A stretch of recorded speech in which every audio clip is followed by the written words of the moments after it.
अब हम लोग बात करते हैं कैपेसिटर चैप्टर की। ठीक है, कैपेसिटर चैप्टर की बात करते हैं। तो कैपेसिटर चैप्टर में पहला क्वेश्चन है हमारा, कह रहा धारिता जो है, धारिता होती है वो हमारी कैसी राशि है। ठीक है, धारिता होती है वो हमारी कैसी राशि होती है, सदिश होती है, अदिश होती है, कौन सी होती है। तो धारिता मतलब कैपेसिटर, इसमें कहीं दिशा ऐसा होती है, कुछ नहीं होती, दिशा होती नहीं। तो जब दिशा नहीं है तो कैसी राशि, अदिश राशि है।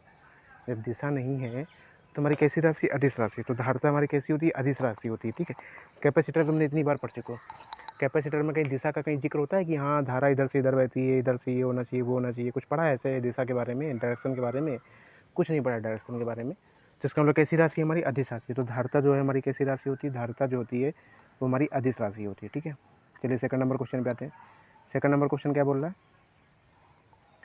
कह रहा धारिता ज्ञात करने का सूत्र क्या होता है। धारिता ज्ञात करने का सूत्र क्या होता है। ठीक है, तो धारिता बराबर क्या होता है, क्यू बराबर सी भी पढ़ा है तुमने, क्यू बराबर सी भी पढ़ा है। तो धारिता सी बराबर क्या हो जाएगा, क्यू अपॉन में वी, क्यू अपॉन में वी, यानी कि आवेश बटे विभवांतर। तो आवेश बटे विभवांतर कौन सा, ए ऑप्शन। तो सेकंड का क्या हो जाएगा, ए आंसर हो जाएगा। ठीक है, चलो थर्ड नंबर क्वेश्चन पे आते हैं। तीसरा नंबर क्वेश्चन क्या कह रहा है, कह रहा है कि बराबर धारिता वाले चार कैपेसिटरों को, बराबर धारिता वाले चार कैपेसिटरों की कैपेसिटी क्या होगी जब वे श्रेणी क्रम में जुड़े। किस में जुड़े, श्रेणी क्रम में। तो इतना याद रखो, आर एल और पी सी ने जो पावर के फॉर्मूले होंगे वही हमारे कैपेसिटर के फॉर्मूले होते हैं।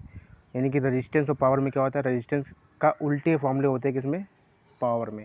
यानी जो रेजिस्टेंस का सीरीज का फॉर्मूला होगा वो पावर का, और कैपेसिटर का हमारा पैरेलल का वाला फॉर्मूला होगा। ठीक है, जो रेजिस्टेंस में पैरेलल का फॉर्मूला होगा वो हमारा पावर और कैपेसिटर में सीरीज का फॉर्मूला होगा। ठीक, तो कह रहा बराबर धारिता वाले चार कैपेसिटरों को किस में जोड़ा गया, श्रेणी क्रम में जोड़ा गया। श्रेणी क्रम में जोड़ा गया है मतलब कि क्या होता था, आर बाई एन होता था श्रेणी क्रम में, मतलब उसमें मतलब कि प्रतिरोध में पैरेलल वाला काम करेगा।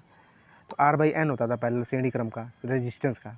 तो ये हमारा श्रेणी क्रम में जुड़ा कैपेसिटर, यानी कैपेसिटर का फॉर्मूला क्या हो जाएगा, आर बाई एन हो जाएगा कि श्रेणी क्रम का। ठीक है, तो चार कैपेसिटर हैं, यानी कि नंबर ऑफ पोल कितने, चार, और बराबर धारिता वाले हैं। किसमें, बराबर धारिता वाले, यानी सी बाई एन होगा, सी बटे, ठीक है, तो सी बटे कैपेसिटर कितने, चार, तो सी बाई फोर आंसर हो जाएगा। क्या हो जाएगा, सी बाई फोर। तो तुल्य प्रतिरोध कितना हो जाएगा, सी बाई फोर, यानी कि बी ऑप्शन करेक्ट हो जाएगा। समझ में आ रहा है ना। ठीक है, तो बी ऑप्शन करेक्ट हो जाएगा। ठीक है, चलो आगे बात करते हैं। अब फोर्थ नंबर क्वेश्चन की बात करते हैं। तुम्हारा बोला क्वेश्चन जो पानी वाला क्वेश्चन था वो हमने बता दिया है। ठीक है, यूट्यूब वीडियो जो हमने बताई थी उसमें पानी वाला क्वेश्चन बता दिए। ठीक है, चलो आगे बात करते हैं, फोर्थ नंबर क्वेश्चन की बात करते हैं। समांतर क्रम में जुड़े चार संधारित्र की धारिता जो है 18 माइक्रोफैराड, 16 माइक्रोफैराड, 42 माइक्रोफैराड और 74 माइक्रोफैराड। तो परिणामी धारिता है कैसे में जोड़ा, समांतर क्रम में जोड़ा। समांतर क्रम में जोड़ा गया मतलब कि सभी को जोड़ दो, सभी को जोड़ दो। इसका मतलब बटे वाले तो गलत हो गए, क्योंकि सभी को जोड़ा है वो भी समांतर क्रम में, मतलब सीरीज का फॉर्मूला बन गया रेजिस्टेंस के हिसाब से। तो सबसे बड़ा सबसे बड़े मान से भी ज़्यादा का मान आएगा हमारा प्रतिरोध। तो सबसे बड़ा क्या है, 74। जो 74 से भी ज़्यादा मान का आएगा, इसका 64 भी खत्म हो गया, तो क्या बचा, केवल 150। हल करने की जरूरत भी नहीं। ठीक है, क्या हो जाएगा, 150 आंसर हो जाएगा इसका। क्या हो जाएगा, 150 आंसर हो जाएगा, 150 माइक्रोफैराड। ठीक है, चलो आगे क्वेश्चन करते हैं। पाँचवा नंबर क्वेश्चन क्या बोल रहा है, पाँचवा नंबर क्वेश्चन कह रहा है कि छत के पंखों में छत के पंखों में की धारिता वाले संधारित्र का उपयोग करा। यानी छत के पंखे में जो संधारित्र कैपेसिटर यूज होता है वो कितने माइक्रोफैराड का होता है। ये क्वेश्चन बहुत पूछा जाता है, ये छत के पंखों में जो कैपेसिटर यूज होता है वो कितने माइक्रोफैराड का है। इसको हमसे पूछा था इसमें प्रैक्टिकल में। ठीक है, तो जब ITI का प्रैक्टिकल हुआ था, लोल थे, कुछ पता ही नहीं था। ठीक है, तो छत के पंखों में धारिता जो छत के पंखों में जो कैपेसिटर जो लगा होता है, छत के पंखों में जो कैपेसिटर लगा होता है उसकी धारिता कितनी होती है। तो उसकी धारिता होती है, याद रखना, 2.5 माइक्रोफैराड। कितनी होती है, 2.5 माइक्रोफैराड की होती है। तो 2.5 माइक्रोफैराड, हम लोग के घरों में जो पंखा लगा है उस कैपेसिटर का मान कितना होता है, 2.5 माइक्रोफैराड होता है। कितना होता है, 2.5 माइक्रोफैराड होता है। ठीक है, तो इसका आंसर क्या हो जाएगा, सी ऑप्शन हो जाएगा। क्या हो जाएगा, सी ऑप्शन हमारा हो जाएगा। ठीक, चलो छठे नंबर क्वेश्चन की बात करते हैं। छठा नंबर क्वेश्चन क्या है, कह रहा है कि सिरेमिक कैपेसिटर जो होता है, ठीक है, जो हमारा सिरेमिक कैपेसिटर होता है वो उसका मान कितना होता है। जो सिरेमिक कैपेसिटर होता है उसका मान, ठीक है, जो सिरेमिक कैपेसिटर होता है उसका मान कितना होता है, उसका मान होता है 1 माइक्रोफैराड से 2.2 माइक्रोफैराड होता है। ठीक है, जो सिरेमिक संधारित्र होते हैं, जो सिरेमिक कैपेसिटर होते हैं उसकी जो वैल्यूज़ होती हैं, ठीक है, सिरेमिक संधारित्र जो होती है उसकी जो वैल्यू होती है वो 1 माइक्रोफैराड से 2.2 माइक्रोफैराड की होती है। कितनी होती है, 1 माइक्रोफैराड से 2.2 माइक्रोफैराड का होता है संधारित्र का मान। ठीक है, तो सिरेमिक कैपेसिटर की धारिता का जो मान होता है वो 1 माइक्रोफैरड से 2.2 माइक्रोफैरड के होते हैं। ठीक है, ये सब देखो क्वेश्चन तो टाइप में चाहे नोट कर लेना। जो माइका कैपेसिटर होता है, माइका की जो कैपेसिटर होता है वो 1 पिकोफैरड से 0.1 माइक्रोफैरड के बीच में होती है। ठीक है, जो इलेक्ट्रोलाइट यानी कि इलेक्ट्रोलाइट कैपेसिटर होते हैं उसकी जो क्षमता होती है वो कितनी होती है, इकाई दहाई सैकड़ा हज़ार, इकाई दहाई सैकड़ा हज़ार 2 लाख माइक्रोफैरड तक होती है। और जो पेपर कैपेसिटर होते हैं वो हमारे 2.5 माइक्रोफैरड तक होते हैं। कितने तक होते हैं, 2.5 माइक्रोफैरड तक होते हैं। और जो सिरेमिक संधारित्र होते हैं, ठीक है, जो हमारे सिरेमिक संधारित्र होते हैं वो हमारे कितने होते हैं, 1 माइक्रोफैरड से 2.2 माइक्रोफैरड तक होते हैं। ठीक है, इसको अपडेट कर लेना चाहे अपनी कौटिल्य वाली कॉपी में, यही सब चीज़ें अपडेट भी करवानी है हमको। ठीक है, अभी सारी थ्योरी पढ़ाएंगे तुमको। ठीक है, बस धीमे धीमे चलेगा काम। ठीक है, चलो, क्योंकि अभी यार ITI के पेपर भी होने बाकी है, अभी कंपटीशन का पेपर तुम्हारे लिए बहुत दूर है ITI के थ्रू। तो कायदे से पढ़ो बिल्कुल, अब एक बार पढ़ो तो मतलब फुल एंड फाइनल लास्ट वाला होना चाहिए, मतलब कायदे से। बाकी जितना इतना तुम पढ़ चुके हो, तुम CTI का पेपर आराम से निकल सकता है यार। पॉजिटिव लाओ थिंकिंग दिमाग पे, आराम से हो जाएगा। कह रहा पेपर कैपेसिटर का उपयोग किसके लिए किया जाता है, पेपर कैपेसिटर का उपयोग किसके लिए किया जाता है। तो पेपर कैपेसिटर का जो उपयोग है वो मोटर को स्टार्ट करने के लिए किया जाता है। किसको, मोटर को, क्योंकि पेपर कैपेसिटर होते बहुत ही कम मान के माइक्रोफैरड के होते हैं। तो स्टार्टिंग यानी मोटर को स्टार्ट करने के लिए पेपर कैपेसिटर का यूज किया जाता है। ठीक है, तो पेपर कैपेसिटर का यूज कहाँ करेंगे, पेपर कैपेसिटर का उपयोग जो है हम लोग मोटर को स्टार्ट करने में करेंगे। कहाँ करेंगे, मोटर को स्टार्ट करने के लिए हम लोग पेपर कैपेसिटर का यूज करेंगे। ठीक है, अगले क्वेश्चन पे आते हैं। कह रहा है कि संधारित्र की प्लेटों के बीच की दूरी बढ़ने से इसकी धारिता का मान क्या होता है। C बराबर क्या होता है, A एप्सिलॉन नॉट अपॉन में D। कैपेसिटर C बराबर होता है A एप्सिलॉन नॉट अपॉन में D। ये होता है फॉर्मूला, इसी से कंपेयर कहा था, बट करना जब भी करना तो संधारित्र की प्लेटों के बीच की दूरी यानी कि D क्या होती है, बीच की दूरी। बीच की दूरी बढ़ने से ये बढ़ गया है तो ये क्या हो जाएगा, घट जाएगा, क्योंकि इसकी विड्थ क्रमानुपाती है। तो इसकी धारिता क्या होती है, घट जाएगी, यानी कम हो जाती है। B option. ठीक है, अगले क्वेश्चन पे आते हैं। 9 नंबर क्वेश्चन क्या बोल रहा है, 9 नंबर क्वेश्चन कह रहा है कि कैपेसिटर की विद्युत धारिता निम्न में से किसके अनुपातिक होती है। तो कैपेसिटर की विद्युत धारिता भाई C बराबर A एप्सिलॉन नॉट अपॉन में D से कंपेयर कराओगे तो C बराबर A एप्सिलॉन नॉट अपॉन में D, A epsilon not upon में D। तो प्लेट के पदार्थ के प्लेट के क्षेत्रफल के समानुपाती होती है, बिल्कुल सही, प्लेट के क्षेत्रफल के समानुपाती होती है। प्लेट के आर पर वोल्टेज है नहीं, प्लेट की ध्रुवता प्लस माइनस भी कुछ नहीं है। ठीक है, तो इसका आंसर डी, कोई एक ऑप्शन और तो नहीं है, नहीं है, तो इसका आंसर क्या हो जाएगा, प्लेट के क्षेत्रफल पर, प्लेट के क्षेत्रफल पर निर्भर कर रहा है, डायरेक्ट प्रोपोर्शनली। ठीक है, समानुपाती है। अगर दूरी पूछता तो दूरी क्या होती, वित्त क्रमानुपाती होता, क्योंकि अब पटे में है। ठीक है, तो प्लेट का क्षेत्रफल ही केवल समानुपाती है। ठीक है, तो विद्युत धारी की विद्युत यानी कि कैपेसिटर की जो विद्युत धारिता होती है वो प्लेट के क्षेत्रफल की क्या होती है, समानुपाती होती है, यानी अनुपातिक होती है। ठीक है, चलो आगे बात करते हैं 10 नंबर क्वेश्चन की। कह रहे जब एक संधारित्र को ओम मीटर से टेस्ट करते हैं, जब एक संधारित्र को ओम मीटर से टेस्ट करते हैं तो कुछ प्रतिरोध दर्शाता है। ठीक है, कुछ प्रतिरोध दर्शाता है, इसका अर्थ है कि संधारित्र में क्या है।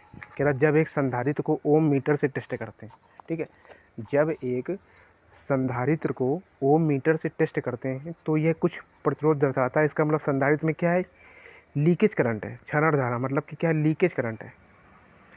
ठीक है, कौन सी करंट है, लीकेज करंट है, यानी कि कुछ प्रतिरोध दिखा रहा है। तो कह रहा है जब एक संधारित्र को ओम मीटर से टेस्ट करते हैं, ठीक है, तो कुछ प्रतिरोध दिखा रहा है, तो इसका मतलब क्या है।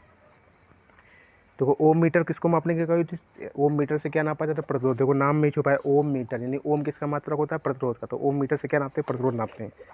तो कुछ प्रतिरोध दर्शा रहा है, क्या दिखा रहा है, कुछ प्रतिरोध दर्शा रहा है। ठीक है, तो संधारित्र कुछ प्रतिरोध, इसका मतलब क्या है कि संधारित्र में क्या है, लीकेज करंट है। क्या है, लीकेज करंट है। ठीक है, अगर लीकेज करंट ना होता, ठीक है, तो इसका मतलब हमारा संधारित्र मतलब कि क्रैक है, मिला के लघु प्रतीत हो गया मतलब एक तरह से। ठीक है, तो कह रहा है जब एक संधारित्र को ओम मीटर से टेस्ट करते हैं तो ये कुछ प्रतिरोध दर्शाता है, इसका अर्थ क्या है।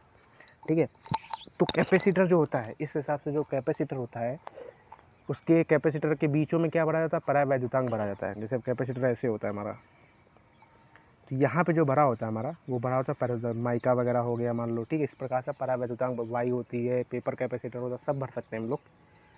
जिस हिसाब से हमारा कैपेसिटर बनाने की रिक्वायरमेंट होती है उस हिसाब से बना लेते हैं। ठीक, अब कह रहा है लेकिन ये कुछ प्रतिरोध दिखा रहा है, पूरा प्रतिरोध नहीं दिखा रहा है, कुछ प्रतिरोध डिनोट कर रहा है, ठीक है। ये हमारा कुछ प्रतिरोध डिनोट कर रहा है। तो इसका मतलब क्या है, इसका मतलब यही कि जो संधारित्र है उसमें हमारा क्या है, लीकेज करंट है। क्या है हमारा, उस संधारित्र में हमारा क्या है, लीकेज करंट है, ठीक है। चलो आगे बात करते हैं 11 नंबर क्वेश्चन में। 11 नंबर क्वेश्चन क्या बोल रहा है, कह रहा है एक संधारित्र में दो प्लेटें एक इंसुलेटर द्वारा पृथक करके रखी जाती है, इस इंसुलेटेड पदार्थ को क्या बोला जाता है, ठीक है। कह रहा है एक संधारित्र में दो प्लेट एक इंसुलेटर द्वारा पृथक की जाती है, इस इंसुलेटर पदार्थ को क्या बोला जाता है, इस इंसुलेटर पदार्थ को क्या बोला जाता है, ठीक है।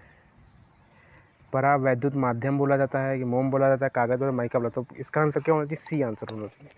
क्या होना चाहिए, सी, बी नहीं होगा। क्या होगा, सी होगा इसका आंसर, परावैद्युतांक माध्यम। क्यों, क्योंकि देखो प्लेटों के बीच में हम लोग कागज भी भर सकते, परावैद्युतांक भरा जाता है, कागज भी भर सकते हैं, माइका भी भर सकते हैं, मोम भी भर सकते हैं। ये सब हमारे क्या इंसुलेटिंग पदार्थ है। क्या है, इंसुलेटिंग। तो परावैद्युत माध्यम की जगह पे वैसे इंसुलेटिंग पदार्थ लिखा होना चाहिए था, ठीक है। लेकिन केवल प्रॉपर इसने माइका को आंसर दिया है ये नहीं बोल सकते, क्योंकि पेपर कैपेसिटर भी होता है हमारा, ठीक है। तो कैपेसिटर यानी बीच में हम लोग पेपर भर देते हैं तो पेपर कैपेसिटर हो जाता है। तो ये नहीं कह सकते कि माइका ही होगा आंसर, ठीक है। तो इसका आंसर सी होगा। वैसे 11 का क्या होगा, सी होगा, परावैद्युतिक माध्यम, ठीक है। तो 11 का क्या हो जाएगा, सी ऑप्शन हो जाएगा। परावैद्युतांक बीच में नहीं कि इंसुलेटिंग पदार्थ भरा जाता है, दो प्लेटों के बीच में क्या भरा जाता है, इंसुलेटिंग पदार्थ ही भरा जाता है। बहुत बार पढ़ चुके हो, ठीक है। चलो 12th नंबर क्वेश्चन पे आते हैं। कह रहा है संधारित जो संधारित होता है वो किसका विरोध करता है। सुबह बताया, सुबह भी क्वेश्चन आ चुका है इंडक्टर वाले में। जो कैपेसिटर होता है वो किसका विरोध करता है। तो सबसे पहली बात तो कैपेसिटर क्या स्टोर करता है, कैपेसिटर जो होता है वो हमारा विभव को संचित करता है, यानी कि विभव को स्टोर करता है। जब भी विभव का मान विभव स्टोर करता है तो इसका मतलब विभव में जो परिवर्तन होगा उसका क्या करेगा, ये विरोध करेगा। क्यों, क्योंकि ये विभव को संचित करना चाहेगा, ठीक है। ये विभव को क्या करना चाहेगा कि विभव जो है हमारा संचित हो जाए, मतलब विभव जो है हमारा स्टोर हो, विभव क्या हो, हमारा स्टोर हो। तो विभव को संचित करना चाहेगा। इसका मतलब कैपेसिटर क्या होगा हमारा, कैपेसिटर जो है विभव के परिवर्तन का विरोध करेगा, ठीक है, क्योंकि विभव को वो स्थिर रखना चाहेगा, ठीक है। तो विभव के परिवर्तन का विरोध करेगा। इसी प्रकार से इंडक्टर क्या होता है, इंडक्टर क्या होता है, करंट को स्टोर करता है। तो इंडक्टर क्या करेगा, करंट को बदलने की कोशिश नहीं करेगा, मतलब वो क्या चाहेगा, करंट ना बदले। इसलिए हमारा इंडक्टर जो होता है वो धारा के परिवर्तन का विरोध करता है। जो इंडक्टर होता है वो हमारा धारा के परिवर्तन का विरोध करता है, ठीक। तो यही आता है क्वेश्चन, इस प्रकार से पूछा जाता है ना क्वेश्चन, ठीक है। कभी कभी ये भी पूछ लेगा कि इंडक्टर जो हमारा क्या स्टोर करता है, तो धारा को स्टोर करता है, इसलिए हमारा धारा के परिवर्तन का विरोध करता है। कैपेसिटर हमारा विभव को स्टोर करता है, इसलिए विभव के परिवर्तन का विरोध करता है, ठीक है।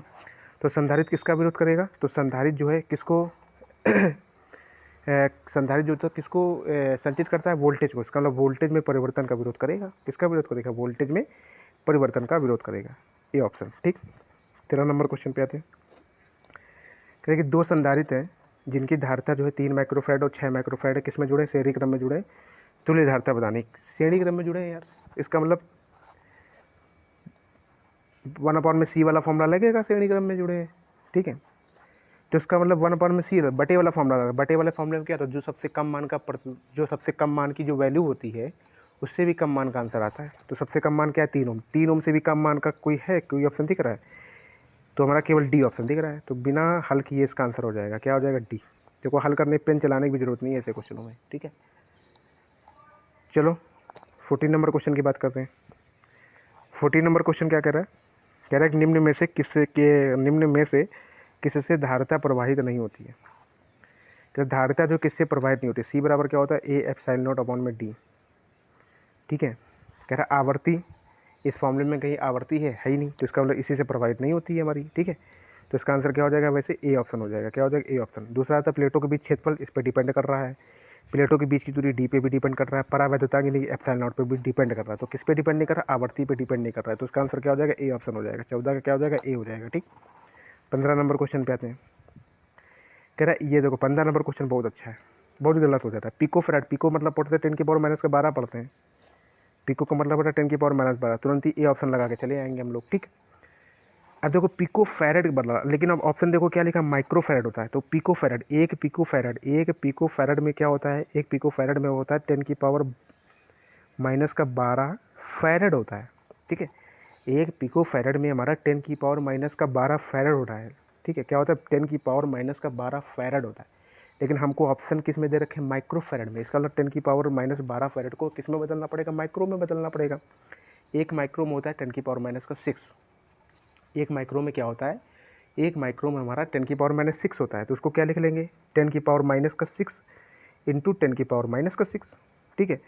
एक क्या बन जाएगा, माइक्रो बन जाएगा। इसका मतलब क्या बन जाएगा, केवल 10 की पावर माइनस का 6 माइक्रो, ये मान लो कट गया, इसको माइक्रो हटा दिया, इसकी जगह पे लिख दिया माइक्रो फैरड, यानी 10 की पावर माइनस का 6 माइक्रो फैरड। तो इसका आंसर क्या है, सी ऑप्शन है।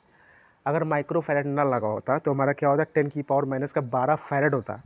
अगर ये माइक्रो ना लगा होता तो इसका आंसर क्या हो जाता, ए होता, 10 की पावर माइनस का 12 फैरड। लेकिन माइक्रो ऑप्शन में दे रखा है, इसका मतलब माइक्रो में चेंज करना पड़ेगा हमको फैरड को। तो इसका मतलब क्या आंसर हो जाएगा, सी ऑप्शन हो जाएगा, 10 की पावर माइनस का 6 माइक्रो फैरड। क्या हो जाएगा, 10 की पावर माइनस का 6 माइक्रो फैरड इसका आंसर हो जाएगा, ठीक। चलो 16 नंबर क्वेश्चन पे आते हैं।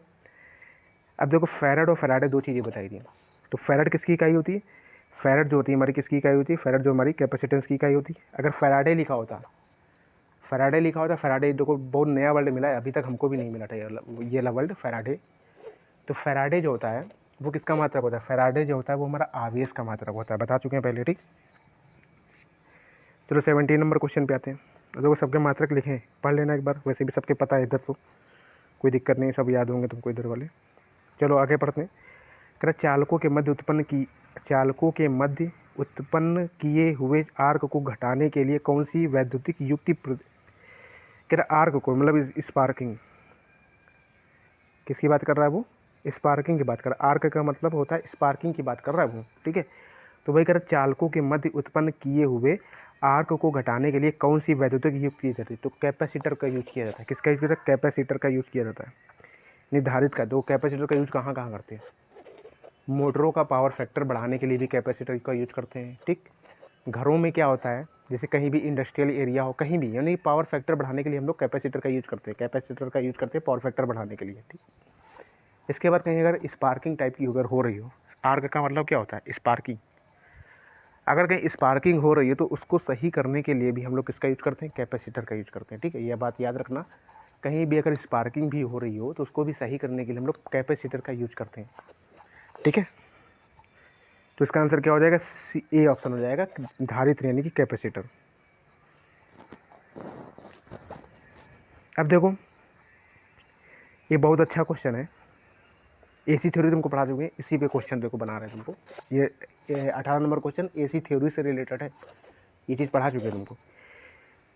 कह रहा शुद्ध धारती परिपथ, शुद्ध धारती मतलब कि प्योर कैपेसिटर की बात कर रहा है। अब तुमको एक लाइन लिखाए थे एसी थ्योरी में कि कौन सी लाइन, आदर्श स्थिति वाली लाइन लिखाए थे या फिर प्रैक्टिकल वाली साइड लिखाए थे। प्रैक्टिकल करके कोई पॉइंट था कि प्रैक्टिकल स्थिति में क्या होता है, इंडक्टर और कैपेसिटर दोनों के लिए।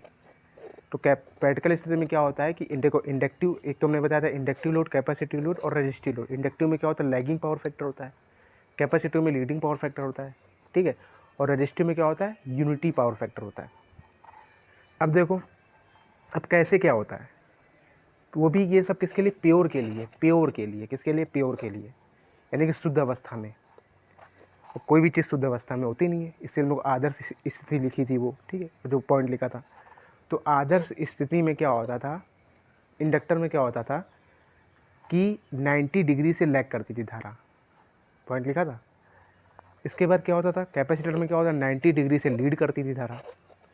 अब देखो रजिस्टर यानी लीड करती थी, यानी कि फाई का मान कॉस फाई किसको डिनोट करता है, कॉस फाई हमारा डिनोट करता है पावर फैक्टर को।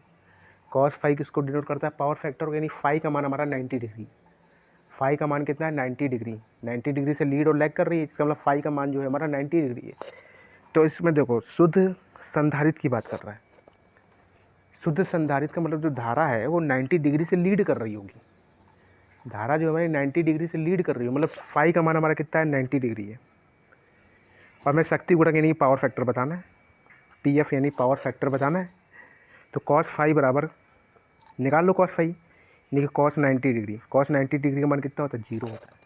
कॉस 90 डिग्री का मान कितना होता है, जीरो। इसीलिए एक पॉइंट एक जगह लिखवाए थे रट्टा, हमने कहा था रट्टा मान लो, जब समय आएगा तब बताएंगे। हमने लिखाया था शुद्ध संधारित्र और शुद्ध प्रेरक, यानी कि इंडक्टर, शुद्ध इंडक्टर यानी प्योर इंडक्टर और प्योर कैपेसिटर का जो पावर फैक्टर का जो मान होता है वो हमारा क्या होता है, जीरो। किस तरह से जीरो होता है समझ में आ गया, ठीक। अब देखो, अब हम इसकी बात करते हैं, प्योर रजिस्टर की बात करते हैं। तो एक लाइन देखो आई थी इस तरह से, उसमें आई और आर दोनों एक ही लाइन में थे, एक ही लाइन में थे, मतलब इन दोनों के बीच एंगल कितने का, 0 डिग्री का। इन दोनों के बीच एंगल कितने का, 0 डिग्री, कॉस 0 डिग्री। और कॉस 0 डिग्री का मान कितना होता है, 1। इसीलिए रजिस्टर का जो पावर फैक्टर होता है वो क्या होता है, 1 होता है। तभी तो बोला इकाई, तभी तुमने कहा था रटो इसको, इंडक्टिव कैपेसिटिव रजिस्टिव। इंडक्टिव में लैगिंग पावर फैक्टर, ठीक, और कैपेसिटिव में लीडिंग पावर फैक्टर, और रजिस्टिव में क्या होता है, रजिस्टर में क्या होता है, यूनिटी पावर फैक्टर होता है। इस तरह से होता है। समझ में आ गया क्वेश्चन। तो इसका आंसर क्या हो जाएगा, 0 हो जाएगा। तो शुद्ध संधारित्र परिपथ का शक्ति गुणक मतलब कि पावर फैक्टर की बात कर रहा है, ठीक है। शक्ति गुणक मतलब पावर फैक्टर ही होता है, हिंदी नाम है शक्ति गुणक, ठीक। तो इसका क्या हो जाएगा, 0 हो जाएगा। चलो 19 नंबर क्वेश्चन पे आते हैं, अगले क्वेश्चन पे आते हैं। अगला क्वेश्चन क्या बोल रहा है, जो आज हम ड्यूटी से जल्दी आ गए थे, ठीक, 5 बजे आ गए तो आराम से वीडियो तुम्हारी बन गई, ठीक है। वही टाइमिंग डिसाइड नहीं है यार यहाँ पे, मतलब ट्रेनिंग में यही होता है यार। अब देखो क्या कह रहा है कि एसी मोटर में उपयोग होने वाले संधारित्र कौन से हैं, यानी एसी मोटरों में, यानी एसी मोटर में कौन से संधारित्र का यूज किया जाता है, ठीक है। एसी मोटर में, याद रखो पॉइंट मिल रहा है अच्छा नया। कह रहा है एसी मोटर में कौन सी संधारित्र का यूज करते हैं, तो एसी मोटरों में हम लोग मेटालाइड, ठीक है, पॉली प्रोपिलीन संधारित्र का यूज करते हैं, ठीक है। तो एसी मोटर में किसका यूज, तो रटने वाला क्वेश्चन है बिल्कुल, ठीक है। तो एसी मोटर में कौन से कैपेसिटर का यूज करते हैं, तो एसी मोटर में हम लोग मेटालाइड पॉली प्रोपिलीन कैपेसिटर का यूज किया जाता है, ठीक है। चलो आगे आते हैं 20 नंबर क्वेश्चन पे। कहता है निम्न में से किसमें संधारित्र ऊर्जा को संग्रह, अब जो संधारित्र होता है वो किसमें, संधारित्र क्या अभी बताया था, वोल्टेज को स्टोर करता है, यानी विभव को संचित करता है।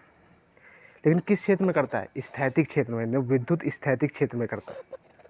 कौन से क्षेत्र में करता है, विद्युत स्थैतिक क्षेत्र, ठीक है। तो संधारित्र जो है ऊर्जा को किस रूप में, किस में स्टोर करता है, पहली बात तो किसको स्टोर करता है, विभव को स्टोर करता है।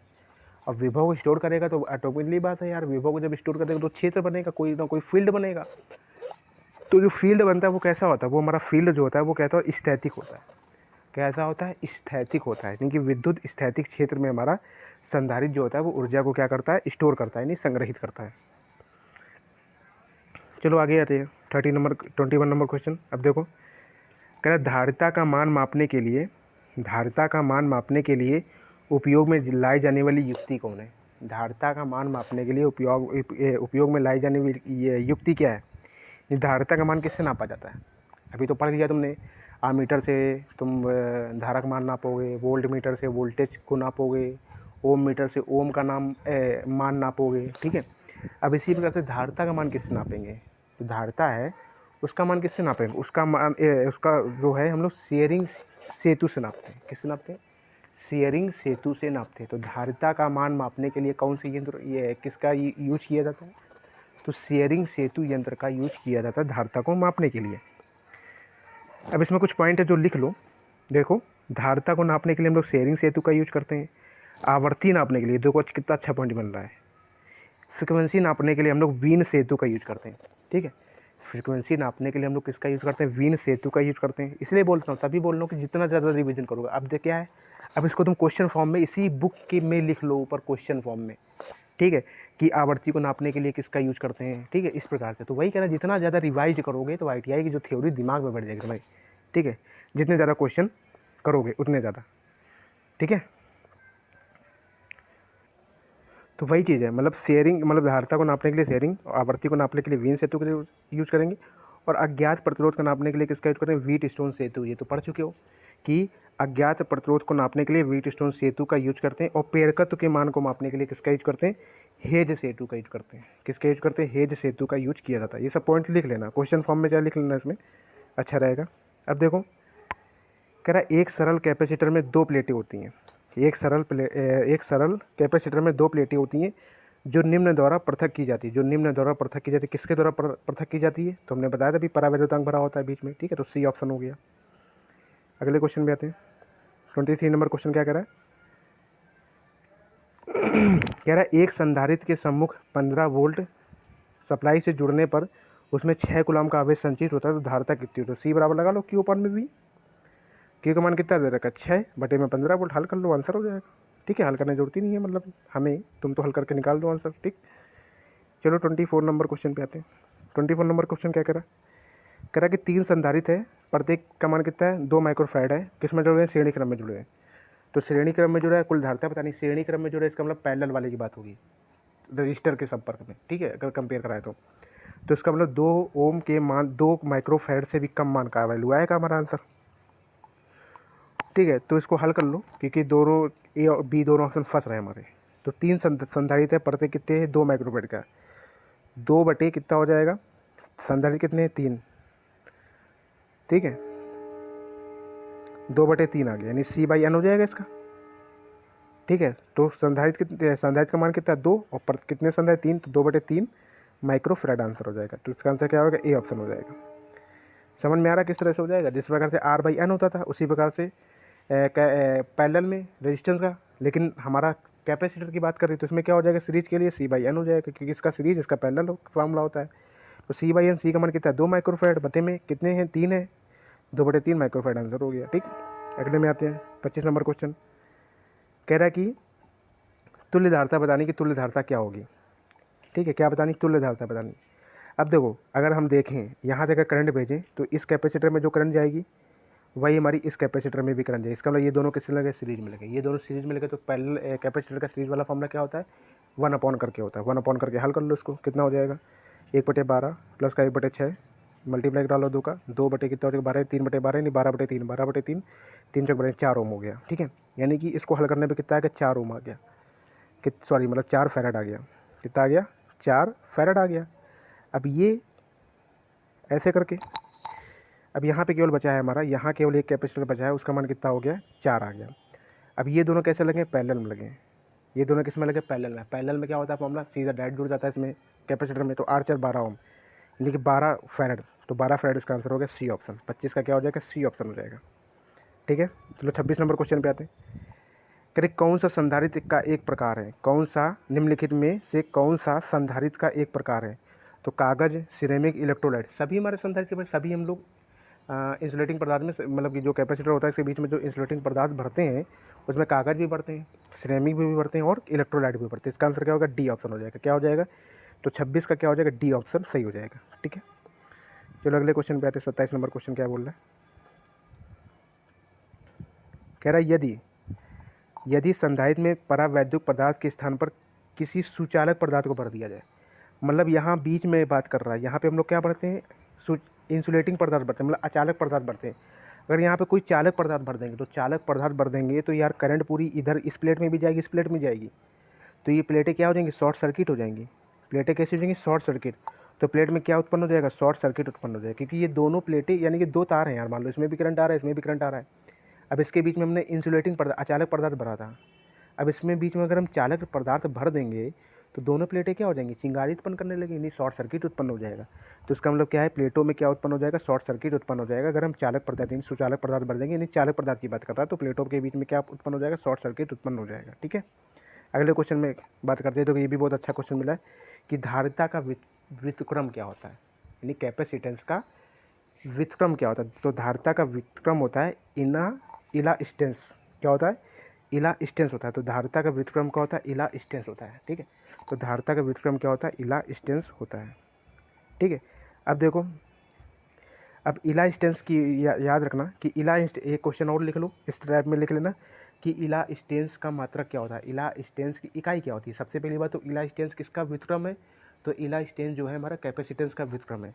कभी कभी पूछ लेगा कि इलास्टेंस का व्युत्क्रम बताओ, तो कैपेसिटेंस हो जाएगा, कैपेसिटर यानी धारित्र हो जाएगा, यानी कैपेसिटेंस हो जाएगा। और कैपेसिटेंस का व्युत्क्रम क्या हो जाएगा, इलास्टेंस हो जाएगा। अब इलास्टेंस की इकाई क्या होती है, जैसे कैपेसिटर को फैराड में नापते हैं, कैपेसिटर का मात्रक क्या होता है, फैराड होता है। उसी प्रकार से इलास्टेंस का मात्रक क्या होता है, इलास्टेंस का मात्रक होता है ड्राफ, DARAF। ठीक है, ड्राफ, यानी कि फैराड का उल्टा है। फैराड का देखो, बस ये जो फैराड होता है इसी का नाम को उल्टा कर दिया। देखो जो फैराड है इसी का नाम को क्या उल्टा है, पहले डी लिख दिया, इसके बाद ए लिख दिया, इसके बाद आर, इसके बाद ए, इसके बाद एफ लिख दिया। ठीक है, तो याद रखना। ठीक है, इलास्टेंस याद रखना। ठीक है, चलो आगे बात करते हैं। 29 नंबर क्वेश्चन में कह रहा है कि समांतर क्रम में संयोजित संधारित्र में निम्न में से किसका तुल्य होगा? तो समांतर क्रम में, तो समांतर क्रम में इसका मतलब सीरीज वाला फॉर्मूला लगेगा, ठीक है। तो श्रेणी में प्रतिरोध का जो फॉर्मूला होता है वो समांतर क्रम में फॉर्मूला होता है किसका? संधारित्र का, वही पूछ रहा है। ये समांतर क्रम में जो फॉर्मूला होता है वो रजिस्टर में किस प्रकार का फॉर्मूला होता है? जो समांतर क्रम में जो कैपेसिटर का फॉर्मूला होता है वो रजिस्टर में सीरीज जैसा फॉर्मूला होता है। तो इसका मतलब क्या होगा? श्रेणी क्रम में प्रतिरोध, इसका आंसर क्या हो जाएगा? ए। 29 का क्या हो जाएगा? ए ऑप्शन हो जाएगा, ठीक है। 30 नंबर क्वेश्चन की बात करते हैं। 30 नंबर क्वेश्चन कह रहा है कि यदि एक 2 फैरेड का कैपेसिटर के पास 1 कूलाम आवेश है तो इसके सिरों पर विभवांतर कितना होगा? तो सी बराबर क्यू अपॉन में वी लगा लो। सी का मान कितना है? 2 बराबर में क्यू का मान कितना है? 1 बटे में वी, तो वी बराबर कितना हो जाएगा? 2 वोल्ट हो जाएगा आंसर। क्या हो जाएगा? 2 वोल्ट। तो वी बराबर क्या हो जाएगा? 2 वोल्ट। 30 का क्या हो जाएगा? D option. 30 का क्या हो जाएगा हमारा? डी ऑप्शन हो जाएगा, ठीक है। चलो आगे बात करते हैं 31 नंबर क्वेश्चन की। चलो खत्म हो गया, ठीक है। तो ये चैप्टर भी हमारा फिनिश हो गया। कितने अच्छे से देखो, कितने इजी क्वेश्चन दे रखे हैं जो कल्चर में। तो इसी टाइप के क्वेश्चन आने हैं तुम्हारे CTI पेपर में, ठीक है। चलो इस वीडियो को देख लेना, चलो बाय।